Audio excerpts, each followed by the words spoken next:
In the early stages of being diagnosed with Eustachian tube dysfunction, you're going to ultimately and obviously blame the ear. But what if I told you that maybe over 50% of the issues with the ear are derived from the neck and jaw area?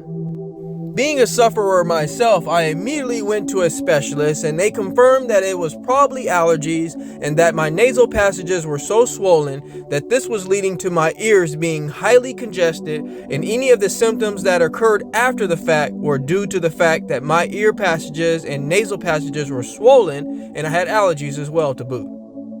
I wasn't completely satisfied with that answer, so I immediately went to my dental office and they checked my jaw area and confirmed that that was not the issue. However, I did have issues with my teeth that I also got later checked out.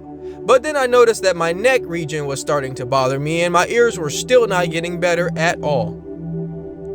This is when I concluded, after several years of trying to figure this thing out, that it had something to do with my neck and jaw area that was causing a lot of the inflammation and the problems that I was suffering in my ear region. So I concluded by focusing on my posture, started to change my diet up, and I realized this was really helping me. Most of you have been able to peel back the layers and realize that TMJ has a lot to do with what you feel in your ear region. TMJ is sometimes called the great imposter because it shares so many symptoms with other conditions. That's partly because TMJ symptoms are so numerous, diverse, and widespread that it's hard to see them as being connected with each other or with your jaw joint.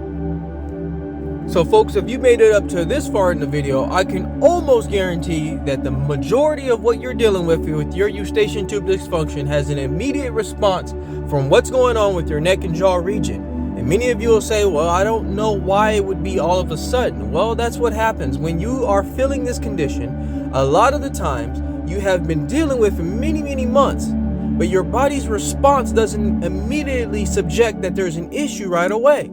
So you tend to think that it's maybe something going on with your immune system or your allergies that you're facing. And I can assure you that your body has been fighting for many months, but now the discomfort is coming in. It's not always where you feel the discomfort is the issue. It can be a referred point in the body that's firing off signals to the area which you feel the discomfort in.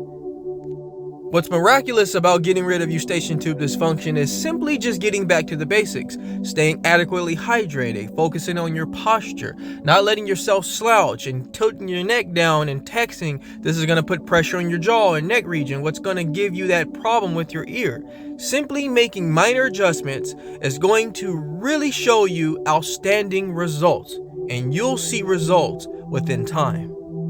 I ask you all to subscribe to my channel so you can get the latest, greatest health and wellness videos, motivation, yoga, and meditation. But before I let you go, I'd like to leave you with one thing. Being well is feeling well. Feeling well is doing well is living well. Take care, everybody. Talk to you soon.